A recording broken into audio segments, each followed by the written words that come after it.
He was holding my son in his arms. There were sirens behind him, flashing, loud. And I thought to myself, is this how everything ends? But back then, I had no idea. I didn't know it was actually the beginning of everything. Of pain, of truth, of love, and of the hardest decisions I would ever have to make. I don't talk about this often, but maybe someone out there needs to hear it. Because sometimes, love shows up when you least expect it. And you're left wondering, am I strong enough to choose what's right? My name is Monica. I am 34 years old, and my son, Joshua, wasn't just rebellious.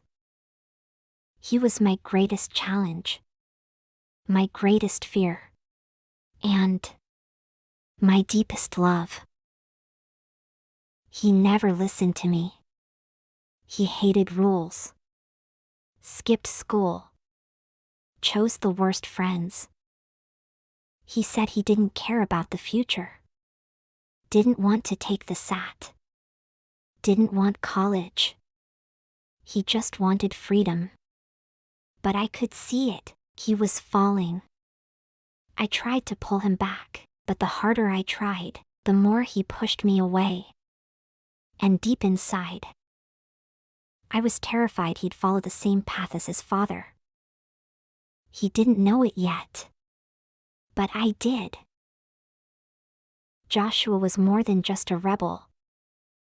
He was the cross I carried every single day. I was so afraid he would go down an even darker path and start doing worse things. When people look at me now, they think I'm strong. But if they only knew, I was worse than Joshua.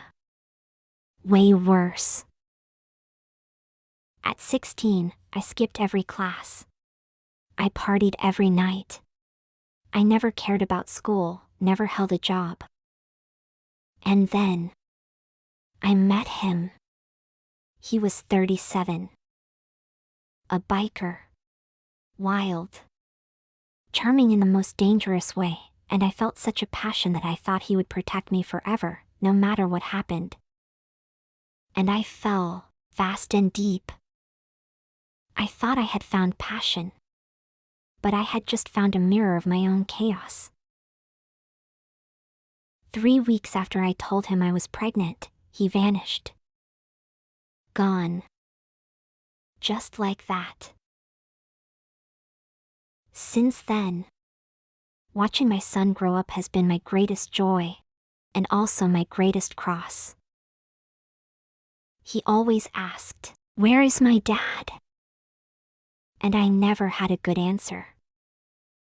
That question turned into rage, especially when he started high school and met new friends. After that, it felt like I lost him. I kept hoping I could break the cycle, but he was living what I once lived. And I didn't know how to stop it. Then came the night that changed everything. It was just another Saturday. Another night I didn't know where my son had gone. Actually, he'd left Friday night. And said, "Don't wait up. I don't know when I'll be back." It had been over 24 hours. I was about to call the police. But then, they came to my door. Flashing lights lit up my living room. Red and blue shadows danced on the walls. At first, I stayed silent. Maybe they were going to my neighbors. But then, I saw 2 tall shadows stop at my front door. And then, the knock. I froze. I could barely breathe.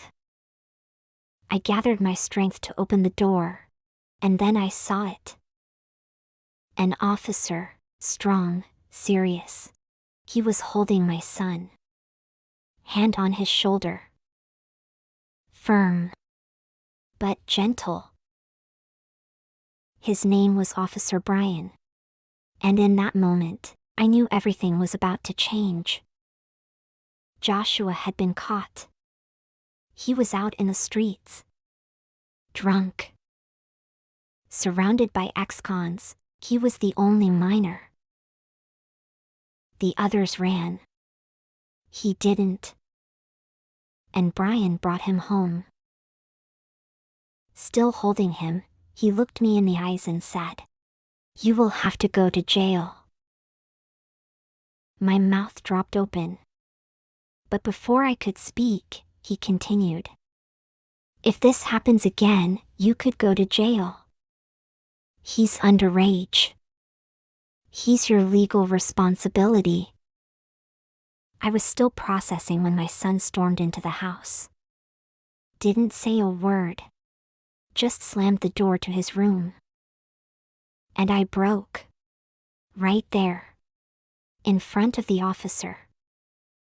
I started to cry. I told him everything. That Joshua had no father. No guidance. That I'd tried. I'd begged. But nothing worked. And for the first time in years, someone didn't look away from my pain. Officer Brian just stood there. He listened. And for the first time, someone looked into my eyes and spoke the truth with strength and kindness. He saw my pain. His eyes were merciful. He truly cared about me. A few days later, I was rushing out of work, eyes red, mascara smudged, heart heavy. I had just fought with my boss. Another fight in a life full of them. I was tired. Hormonal. Lost. Then, I bumped into someone on the sidewalk. I looked up. It was him. Officer Brian. But this time, without the uniform. I didn't recognize him right away, but he recognized me. "You okay?" he asked, calm and steady. I tried to hold back the tears. But he saw right through me. He pulled out a card from his pocket.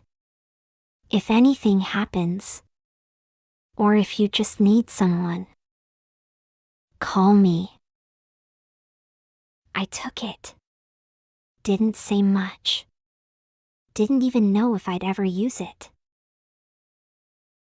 I had no idea I would end up using that card just 2 days later, but destiny had its ways.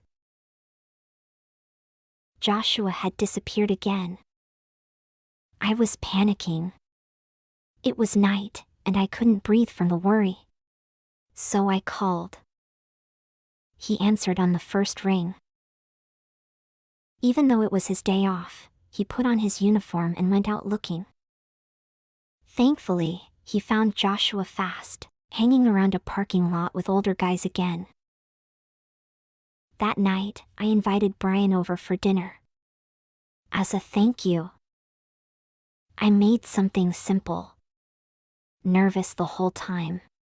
But when he sat at my kitchen table and started talking about his life, how he took care of his elderly mother, how he believed in God, how justice wasn't just his job.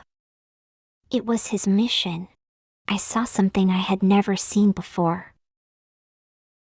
For the first time, I saw a real man. Not charming, but solid. Not intense, but dependable. And I wasn't used to that. A man who honored his word, kept his commitments, and saw his job not just as work, but as a mission from God to serve and protect in this world. The next morning, to my surprise, he called me. He wanted to have coffee. Just coffee. Nothing more. But for me, it meant everything. It meant he cared. He wanted to be with me. That day, something shifted. I realized how truly committed he was to helping others, how he took his job seriously. He wasn't charming. He wasn't smooth. But he was solid. And for the first time, I felt safe. I met his mother soon after. She was strict and old-fashioned, but also sweet in her own way. After we started dating, he never rushed me. Never judged me. He wanted to spend time with Joshua. But my son rejected him instantly. Of course he did. Joshua mocked everything. He hated police officers. He thought love was fake. But Brian told me, "Don't worry. He'll get used to it." I wanted to believe him. But it only got worse. Joshua started talking again to a friend he'd cut ties with, someone involved in some really bad stuff. He wanted attention and control. And maybe he wanted to push me away again. One afternoon, I found something hidden in his room. It wasn't his. But it was dangerous. He said it belonged to that friend. I panicked. I didn't tell Brian. I didn't want to lose my son again. But that was the moment. Everything fell apart. Brian found out. He realized I had kept it a secret. And even though he didn't raise his voice, his silence cut deeper than any scream. I wanted to protect my son, I told him. "I know," he said. "But don't ever ask me to turn my back on what's right." Joshua was already an adult, so I begged Brian, for the love of God, not to arrest him. And then he walked out. I stood there, shaking. And I knew I might have just lost the only man who never hid anything from me and never betrayed me. I felt like I had lost everything again. My son. To the streets. And the only man who could bring us out of them was gone. I tried calling him. Again. And again. But Brian didn't answer. Not once. That's when I found you, Isabel. I was falling apart. You listened. You didn't try to fix everything. You just said, "Accept and embrace the pain, Monica. Let it shape you." That's how healing begins.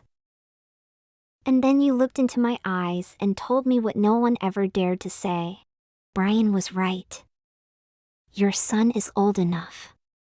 He has to face the consequences of his actions. And you. If you truly want to be the wife of a man like Brian, you need to grow. You can't keep hiding behind fear or hide secrets from your partner. Those words pierced through me. I had always acted strong. But I wasn't strong. I was loud. I was proud. And you made me realize that real strength is choosing what's right when it hurts the most. I still felt broken. I still felt rejected. And then, when I least expected it, destiny knocked again. It was his mother. She came to my work. An old lady, tiny and firm, but with the same kindness in her eyes. She said, "My son loves you, Monica. But he will never accept lies. Not even from love." And that was it. That was all I needed. To swallow my pride. To admit I was wrong. And go after the man I thought I had lost forever. And yes, life gave us another chance. After that, things didn't magically get better. But they got real. And real is what we needed. Joshua ended up going to jail. It broke me. But when he got out, he wasn't the same. No more shouting. No more anger. He just looked tired. Like a boy who had finally seen what the world could really do to him. He didn't say it out loud, but I could see it in his eyes. He wanted something better. He even started listening to Brian. Not just as a cop, but as a man. As the husband of his mother. As the father figure he never had. And I finally understood what strength meant. I had spent my whole life pretending to be strong. Loud. Fierce. In control. But that wasn't strength. Real strength was choosing what's right, even when it hurts. Real strength was loving with truth, not with fear. And now, married to Brian, I can finally say I found a man who doesn't run. Who fights for what's right. Who carries justice in his heart. And through him, I found the woman I was always meant to be. Because Joshua wasn't just a rebellious son. He was a mirror. And until I changed what I saw in that mirror, I would keep repeating the same pain. And now, I finally understand life, the role of discipline, and the real power of a true feminine presence. It was only when I found my husband, by the grace of destiny, and with your help, Isabel, that I could truly see why a man and a woman, united in a real and stable marriage, can change everything. Not just a house, but a whole society. Now, I know what it means to build a real family. Not one without problems, but one built on truth, courage, and love that doesn't run away. Thank you, Monica. I'm so happy that you managed to find meaning in your life. I'm proud of you. Not just because you found love, but because you found something deeper, a reason to fight for what's right. To face the pain. To grow up. And to finally lead your son. By example. You learned that love is not just protection. It's justice. It's truth. It's courage. Even when it breaks your heart. And you, watching this now, what would you have done? Would you protect your child, no matter the cost?